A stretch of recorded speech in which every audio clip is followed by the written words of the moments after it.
The Apple parts pairing system is still serializing every component inside your iPhone right now, and the FTC can't stop it. A federal agency issued a formal enforcement mandate.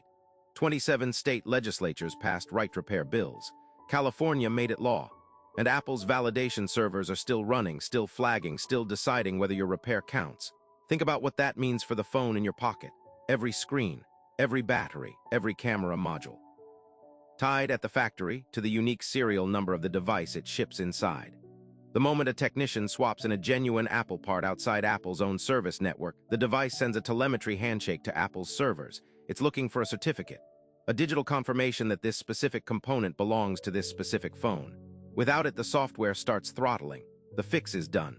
The part is real, and the phone still won't fully work. The official story is security. Apple calls the system parts pairing, and the company's documentation frames it as consumer protection. Tying components to devices, they argue, prevents bad actors from installing compromised hardware, counterfeit screens built to intercept Face ID data, third-party batteries wired to bypass charge protection.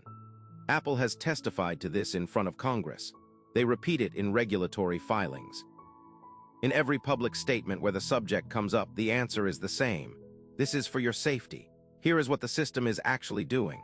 When you take a damaged iPhone to an independent repair shop, not an Apple store, not an Apple-authorized service provider, just a local technician who knows what they're doing, the device begins pinging Apple's servers the moment a replacement part is seated. Not once, continuously. It waits for a validation certificate confirming the component is paired to your device's serial number. That certificate does not exist for any part installed outside Apple's network. So the flags fire. Your battery health readout goes dark. True tone disappears from the display. The camera processes images differently. The phone functions, but it functions at a deliberately reduced level for a repair that was correctly performed with a genuine component. Apple never disclosed this behavior in the device's terms of service. It was not on the box. The FTC noticed. In 2021, the agency published Nixing the Fix, the most direct federal statement on manufacturer repair restrictions ever produced.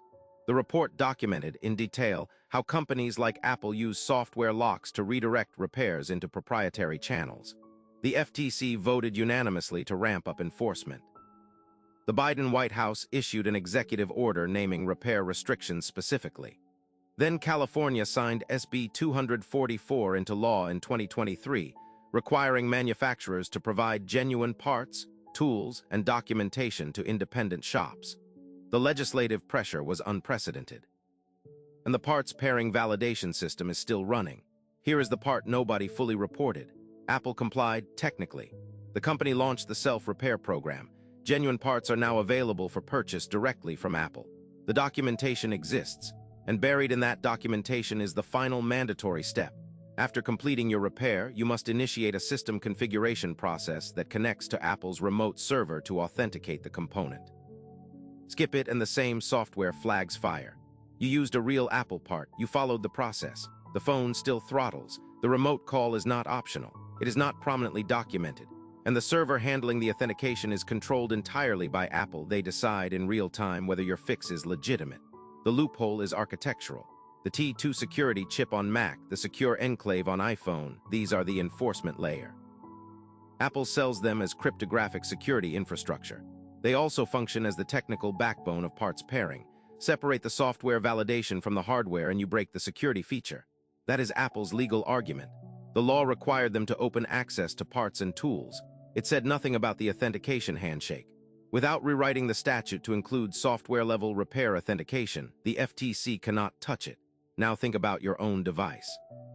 If your battery has been degrading or your screen cracked and you went anywhere outside Apple's network, Apple logged it. The independent shop completing your repair had to initiate a system configuration call using your Apple ID. Apple recorded the date, the component, the technician's credentials, the device identifier. There is a persistent audit trail of every repair you have ever had done outside their stores, and it lives on Apple's servers, not yours. You did not explicitly agree to that. It is not disclosed in plain language anywhere in the purchase flow. Every replacement part going into every iPhone is being serialized against Apple's servers right now. That was true before California's law. It is true after. The legislation moved the parts. It never touched the handshake. So here is the question that Sacramento and Washington have not answered. Apple's services segment, which includes out-of-warranty repair revenue, generates billions annually.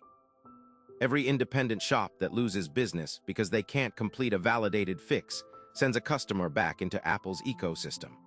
Every software flag that degrades a phone after a non-Apple repair pushes a customer toward an upgrade instead.